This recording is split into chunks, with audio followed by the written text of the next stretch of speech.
If you've been trying to make sense of the Canadian housing market in early 2026, the headlines probably feel pretty insane to you right now. One day you're told housing prices are falling, the next day you're told the affordability crisis is getting worse. Sales are collapsing, yet prices barely move. Mortgage rates are falling, and yet buyers still aren't buying. Then you go to the grocery store, look at your receipts, and wonder how any of this actually adds up in the real world. So what's actually happening? If you want clear breakdowns of the Canadian housing market and the forces behind it, make sure you hit that subscribe button below. The goal here isn't to chase headlines. It's to connect the dots so you can actually understand what's happening and how it affects your wallet. Because the reality is we're not just looking at what houses cost today. What matters are the deeper structural shifts that will determine what housing costs tomorrow, and how those shifts ripple through the broader economy that we all live and work in. So today we're going to cut through the noise. We're going to look at the hard numbers, strip away the panic, and try to extract the real story about what this new economic environment actually means.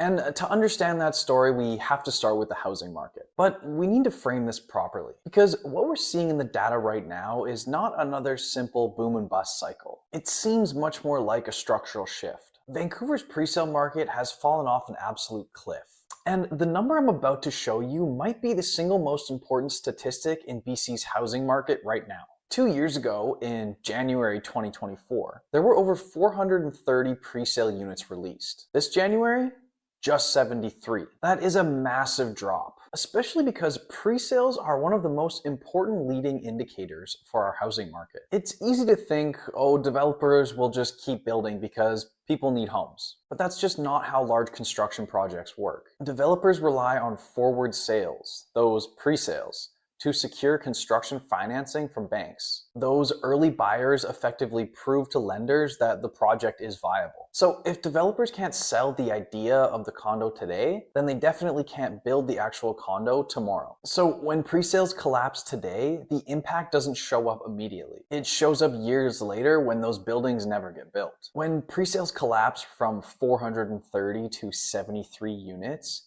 you aren't just watching demand today disappear. You're watching the future housing supply pipeline freeze 3, 4, 5 years into the future. And part of the reason pre-sales have frozen so dramatically is that a major buyer group has quietly disappeared. During the housing boom, investors made up as much as 1/3 of purchases in some Canadian markets. But investor activity has slowed dramatically. When investors step back, pre-sales are often the first place you see it. And we're now seeing that bleed into the resale market too. Total sales in February in Vancouver were down almost 10% year over year. But the figure that really jumped out at me is that sales are running nearly 29% below the 10-year seasonal average. The market right now is undeniably sluggish. The sales to active listing ratio across Metro Vancouver right now sits at 12.6%. Historically, when that ratio drops below 12% for an extended period of time, we would call that a traditional buyer's market. So at 12.6%, we're teetering right on the edge. A good way to visualize it is like a game of musical chairs, where the music has stopped and instead of taking their seats, buyers are standing there waiting for the chairs to go on sale. It's essentially a standoff between buyers and sellers. And that standoff is exactly why the benchmark price across Greater Vancouver has remained hovering at $1.1 million.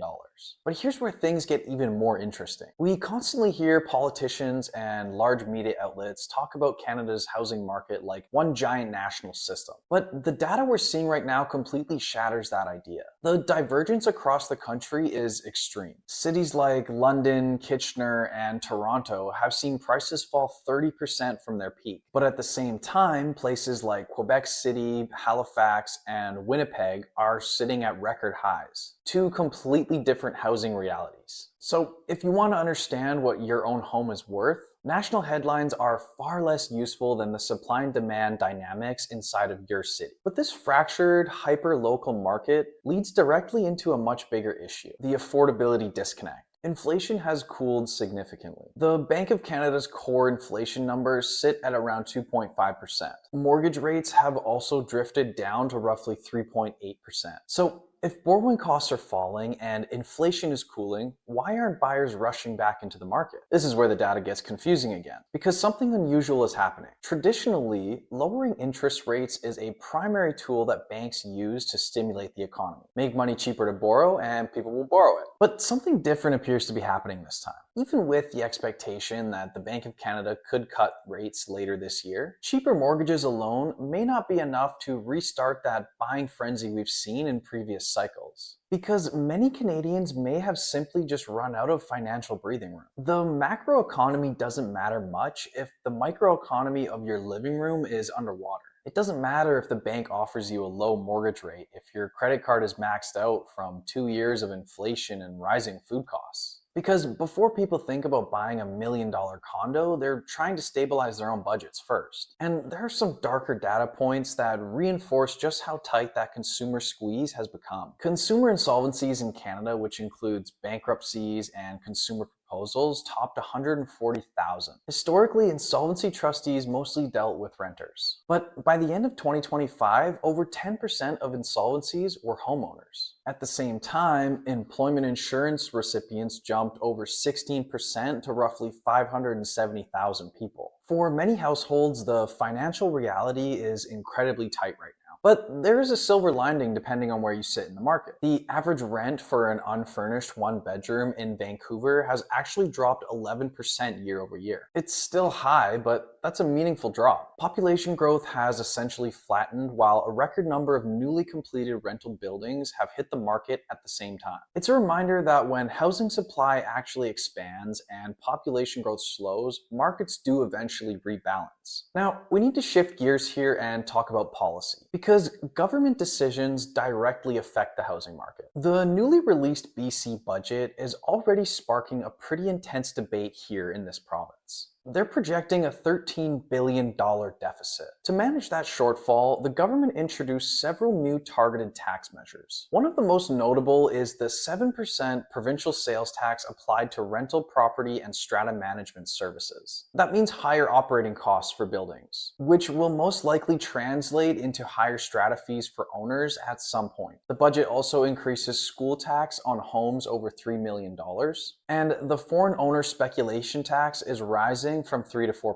Oddly enough, there are currently about 6 times as many Canadians paying that speculation tax as there are foreign owners. The broader debate around this budget essentially comes down to two different viewpoints. On one side, the government argues that maintaining public services during an economic slowdown requires higher spending. If the private sector slows down, the public sector steps in to stabilize the economy. But the opposing argument is that these policies increase housing costs and discourage private investment. Capital is incredibly mobile. If investors can achieve better returns in places like Texas, Arizona, or parts of Europe, capital doesn't just wait around. It simply leaves, as I've talked about before. And when private capital pulls back, fewer homes get built. But here's where things take another unexpected turn. Despite all the headlines about deficits and economic strain, some leading indicators are beginning to shift. Consumer confidence, which plunged through most of 2025, has started to see a slight rebound. And that matters because housing markets are driven just as much by psychology as they are interest rates. At the same time, the 12-month rolling average for new listings across Canada has fallen for 3 consecutive months.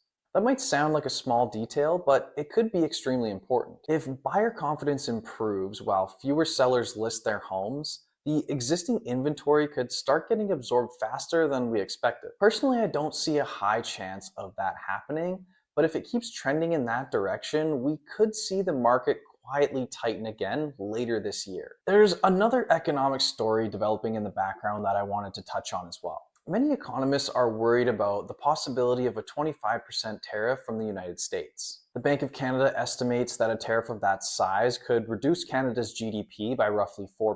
But according to the International Monetary Fund, Canada's biggest trade barriers are actually internal. If the country eliminated its own interprovincial trade restrictions, The regulations that make it harder for businesses in one province to sell goods or services to another. Canada's GDP could increase by roughly 7%. In other words, simply removing our own domestic trade barriers could more than offset the economic damage of a potential US tariff. The economic solution is theoretically right in front of us. The missing ingredient isn't theory or data, it's political will. Because dismantling interprovincial trade barriers sounds simple on paper. But in reality, it means provinces giving up long-standing protections for local industries, regulatory frameworks, and tax advantages. Every province has its own licensing systems, its own trucking rules, its own building codes, and its own alcohol distribution system. And every one of those systems benefits someone. So removing those barriers would require governments to step into a political minefield of competing provincial interests, industry lobbying, and regulatory turf wars. It's one of those economics where the math is simple, but the politics are not.